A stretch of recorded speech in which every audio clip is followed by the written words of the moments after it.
থেকে হাট থেকে গরু কিনা আইনা ওই পশুর গলার মধ্যে ছুরি চালাইয়া কুরবানি দেওয়ার আগে তোর মনের ভিতরে রিয়া নামক পশু আছে, হিংসা নামক পশু আছে, তাকাব্বুরি নামক পশু আছে।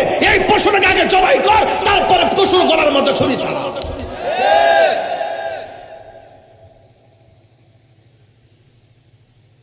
অহংকারের দেশ বাসে না, সাবধান বলে দিলাম। কুল ইন্না সলাতি ওয়া নুসুকি ওয়া মাহইয়ায়া ওয়া মামাতি লিল্লাহি রাব্বিল। কুরবানি আমার জীবন, আমার কুরবানি, আমার মরণ, আমার জীবন সব আল্লাহর জন্য। আল্লাহর কাছে কুরবানির গোশত পৌঁছে না, পৌঁছে শুধুমাত্র বান্দার তাকওয়া। চিৎকার মেরে কোন সুবহানাল্লাহ।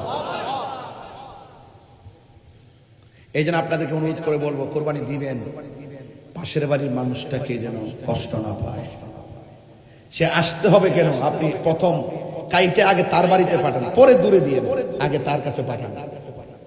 এই জন্য বলছি, যুবকদেরকে বলবো এইভাবে উদ্বুদ্ধ হবেন। আপনার ঘরের বাবা মাকে আপনি প্রেশার ক্রিয়েট করবেন, মা আমরা আগে খাবো না, তাদের মুখে আগে খাওয়ানো দেন। আমরা কাপড় পরবো না, তাদের গায়ে কাপড় দেন। কথা কোন ঠিক না বেঠি? এই জন্য আল্লাহ আমাদের সকলকে বোঝার তৌফিক দান করুন, বলুন আমিন। 1:45 বেজে গেল। ছেলেরা একটা কাগজ দিয়েছেন, এই কাগজটা অনেক আগেই এসেছিল। কমিটির ছেলেদের একটা মাত্র দাবি, আজান দেওয়া। আমি তো আজান সব সময় দেই, এরপর আপনারা দাবি করছেন। কমিটিদের যেহেতু দাবি, না বললেও তো হয় না। আর আপনারা অনেক সুন্দর করে আয়োজন করেছেন, আর আমিও চেষ্টা করেছি ধারাবাহিকভাবে আলোচনার একটা ফিনিশিং দিয়ে যাওয়ার জন্য। আপনারা বলুন, কুরবানি করব কার সন্তুষ্টির জন্যে? তবে একটা কথা মনে রাখবেন, বাবা ট্যাবলেট খাওয়া যাবে না।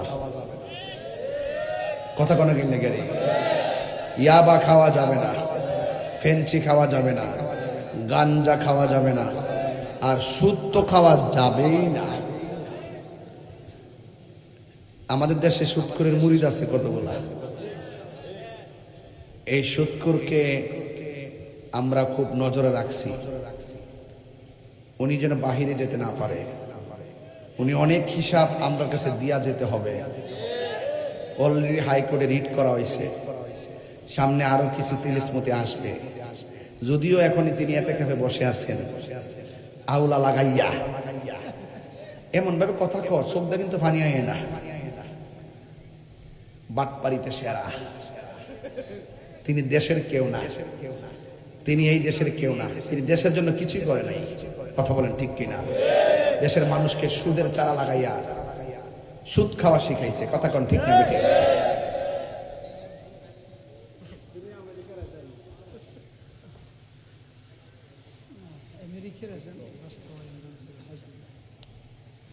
তিনি কিছু ফারুক আর না ফারুক শুকুরের মাংস আমদানির চুক্তিটা করছে।